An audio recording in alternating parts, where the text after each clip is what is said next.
pinanghahawakang responsibilidad sa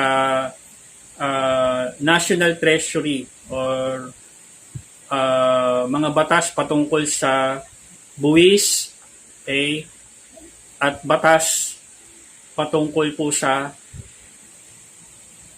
budget ng gobyerno. At ganoon din po sa mga judicial cases. Okay?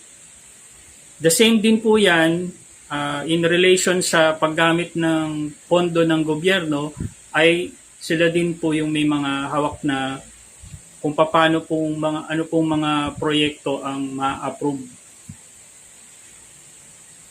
sa gobyerno.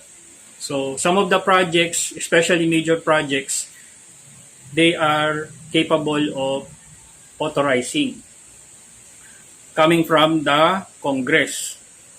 Kung manggagaling po yung project na yan sa Kongreso as proposal, dadaan po sa kanila yan.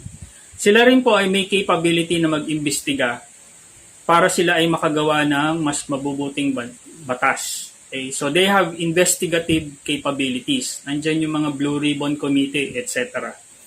Yan po yung napapanood nyo sa TV ngayon. Okay? So the legislative branch, okay, will be paralyzed. Mapaparilasa po ang takbo ng hustisya dahil ang paggawa ng batas ay maantala. Okay.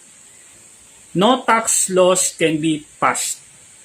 So, kung merong mang kailangan na pondo ang gobyerno, hindi po nila makukuha kasi walang tax na makukolekta na bago. Okay? No tax measures can be passed. Kung meron mang tax na kailangan tanggalin dahil hindi na siya akma, okay, sa pangangailangan ng gobyerno, kumbaga, nakaka-burden na siya sa mamamayang Pilipino, hindi rin po magagawa pag walang Senado. No treaties can be ratified. International foreign policy paralysis. Ibig sabihin po, kung meron po man tayong mga desisyon pagdating po sa pakikitungo sa ibang bansa, wala pong mag-deliberate or mag-discuss